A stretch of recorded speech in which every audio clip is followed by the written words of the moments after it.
Täna me räägime Michelangelo Buonarrotist. Michelangelo Buonarroti oli Itaalia renessansiaja skulptor, maalikunstnik ja arhitekt. Ta sündis 6. märtsil Capreses ja kasvas üles Firenzes. Noores eas õppis ta Ghirlandaio käe all. Kuid keskendus varakult skulptuurile. Ta töötas Firenzes ja Roomas, peamiselt paavstite teenistuses. Michelangelo tundumad teosed on skulptuurid, maalid ja arhitektuuriprojektid, mida hinnatakse kõrgelt ka tänapäeval.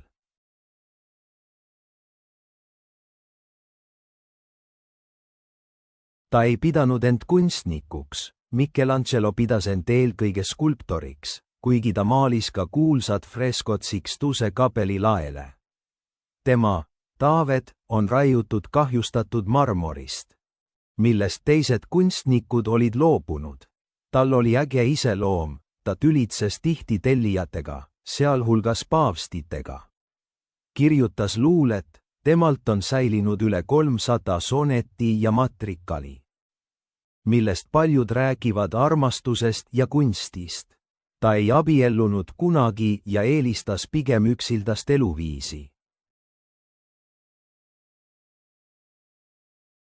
Michelangelo teosed paistavad silma detailse ja täpse anatoomilise kujutamise poolest, mis peegeldab tema sügavad arusaama inimkehast.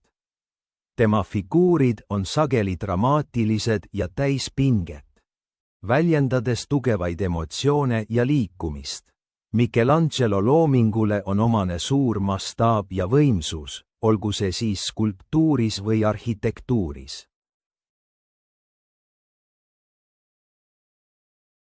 David, see 5,17 meetri kõrvune kõrgrenessansi marmorist kuju. Ta kujutab alasti noormeest Davidit, kes keskendub tulevasele võitlusele hiiklase Goliat, iga. Kuju sümboliseerib kangelaslikkust, jõudu ning jumalikku inspiratsiooni. Kuju tajutakse ka renessansi sümbolina, hümnina inimesele. See kehastab usku inimese piiramatutesse võimalustesse. Sixtuse kapeli laemaal, maalitud fresko Vatikani Sixtuse kapeli laes kujutab stiin piibli loomislukutest. See monumentaalne teos on tuntud oma keeruka kompositsiooni ja detailirohkuse poolest. Kompositsioon sisaldab üle 300 kuju ja on esindatud 3 rühmas. Esimese teema on universumi loomine loendamatute valgustite ja maise ruumiga. Teine on esimeste inimeste, Aadama ja Eeva, lugu. Inimese sünd, tema algne patt ja paradiisist väljasaadmine. 3. on raskused, mis on langenud inimeste osakaalule. Freskodel kujutatud motiivid annavad aimu tolleaegsete inimeste usust, nende erakordsest antest ja moraalsest arengust. Michelangelo Buonarroti viimane kohtupäeva on suuremahuline fresko, mille teemaks on Kristuse teine tulemine ja apokalüpsis.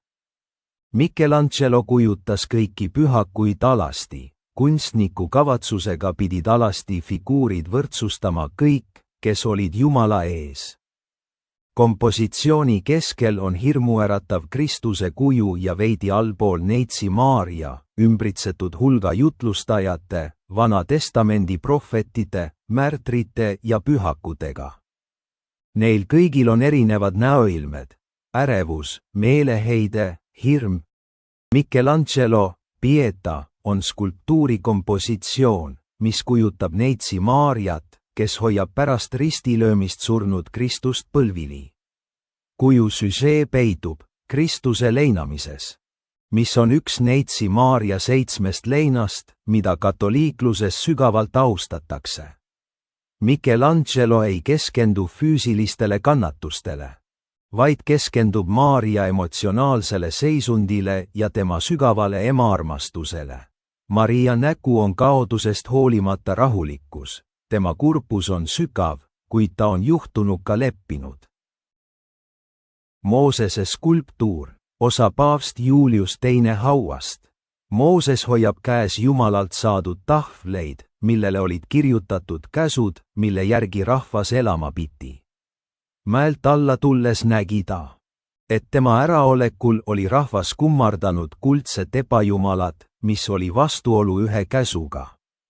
Vihane Mooses hävitas ebajumala ja käskis oma sõturitel tappa patused, kes seda kummardasid. Ikonograafilise traditsiooni järgi huvitav detail, Moosest on kujutatud väikeste sarvedega peas, mis on jumaliku sära sümbol. Michelangelot nimetati renessansi geeniuseks, sest tema looming väljendas isikupärast stiili. Ta püüdis kujutada mitte ainult välist ilu, vaid ka sisemist jõudu. Michelangelo oli esimene skulptor, kes tundis hästi inimkeha anatoomiat ja nikerdas marmori kaudu selle ilu nähtavaks.